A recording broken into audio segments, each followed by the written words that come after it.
तर दुबईत आज आयसीसी चॅम्पियन्स ट्रॉफीसाठी फायनल मॅच रंगणार आहे। दुबईत इंटरनॅशनल स्टेडियमवर दुपारी 2:30 वाजता हा मुकाबला रंगणार आहे। भारत आणि न्यूझीलंड या दोन्ही टीम ट्रॉफीसाठी आज भिडणार आहेत।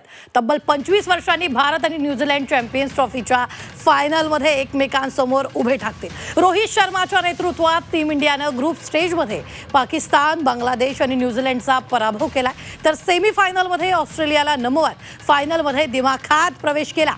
टीम इंडिया यंदाच्या स्पर्धेत अपराजित राहिली आहे। टीम इंडियाने चॅम्पियन्स ट्रॉफीच्या फायनलमध्ये आतापर्यंत 5 वेळा प्रवेश केला, तर न्यूझीलंडने तिसऱ्यांदा फायनलमध्ये प्रवेश केला। त्यामुळे कॅप्टन रोहित शर्माच्या नेतृत्वात चॅम्पियन्स ट्रॉफीवर नाव कोरण्यासाठी आज टीम इंडिया सज्ज झाली आहे। तर न्यूझीलंड ही ट्रॉफी उंचावण्याच्या इराद्याने मैदानात उतरण्यात यश शंका नाहीये, त्यामुळे चॅम्पियन्स ट्रॉफीची फायनल रोमहर्षक होईल अशी क्रिकेट फॅन्सना आज अपेक्षा लागली आहे। भारताला रोखण्याचं न्यूझीलंड समोर मोठं आव्हान आज असणार आहे। तर दुबईत चॅम्पियन्स ट्रॉफीसाठी ही लढत होती, याचं प्रत्येक अपडेट झी 24 तास तुमच्यापर्यंत पोहोचवणार आहे।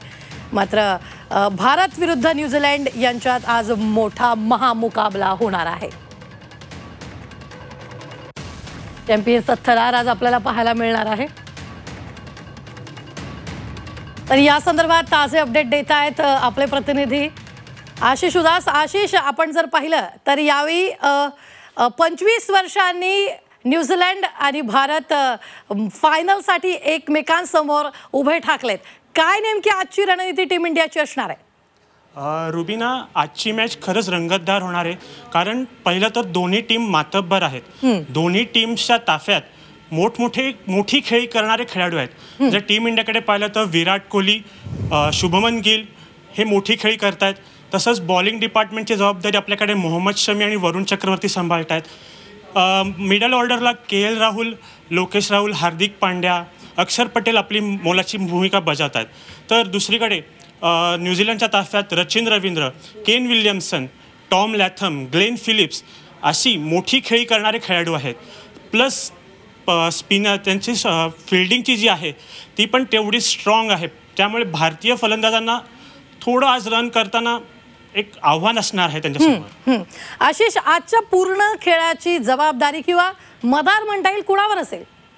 जर टीम इंडियाच्या बॅटिंग लाईनअपकडे बघितलं तर रोहित शर्माचा फॉर्म हा चिंतेचा विषय आहे, पण शुभमन गिल, विराट कोहली, श्रेयस अय्यर हे असे 3 प्लेयर आहेत की जे मोठी खेळी करू शकतात। मिडल ऑर्डरला हार्दिक पांड्या, अक्षर पटेल आहेत, KL राहुल आहे, आणि तिकडे आणि त्यामुळे आणि जेव्हा बॉलिंगची वेळ येईल तेव्हा मोहम्मद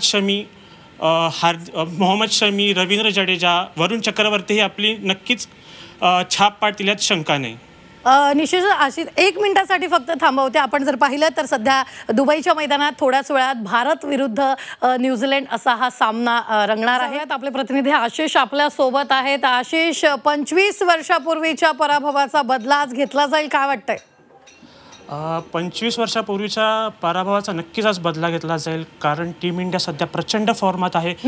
ग्रुप स्टेजमधल्या सगळ्या मॅचेस त्यांनी जिंकल्या आहेत। सेमीफायनलमध्ये ज्या पद्धतीने आपण ऑस्ट्रेलिया हरवलं, त्यामुळे आजच्या मॅचमध्ये टीम इंडिया नक्कीच विजयाचा झेंडा दुबईच्या स्टेडियममध्ये गाडणार यात शंका नाही। आशिष, एकूणच आतापर्यंतच्या लढतीमध्ये ज्या स्पर्धा झाल्या, न्यूझीलंडच्या फिल्डिंगबद्दल तुम्ही काय सांगाल? रुबीना, न्यूझीलंडची फिल्डिंग ही खूप स्ट्रॉंग आहे। ग्लेन फिलिप्स हा त्यातला एक प्रमुख खेळाडू आहे, त्याच्या हातातून सहजासहजी बॉल सुटत नाही। ग्रुप स्टेजमध्ये आपण जेव्हा पाहिलं त्याने विराटची जेव्हा 300वी वन डे मॅच होती, ज्या पद्धतीने त्याने तो कॅच पकडलेला कमालीचा होता, त्यामुळे त्याच्या हातातून बॉल सहजासहजी सुटत नाही। त्यामुळे टीम इंडियालाच जर रन्स वाढवायचे असतील तर खूप वेगाने आणि त्याच्या आसपास बॉल न मारता खूप वेगाने त्यांना धावा करावा लागणार आहेत। निश्चित। आशिष, धन्यवाद ताजं अपडेट देण्यासाठी। प्रत्येक अपडेट आपण झी 24 तासवर पाहणार आहोत। मात्र आपण जर पाहिलं तर चॅम्पियन्स ट्रॉफीचा अंतिम सामना भारत विरुद्ध न्यूझीलंड यांच्यात आज रंगणार आहे, आणि याचे प्रत्येक अपडेट तुम्हाला पाहायला मिळणार आहेत।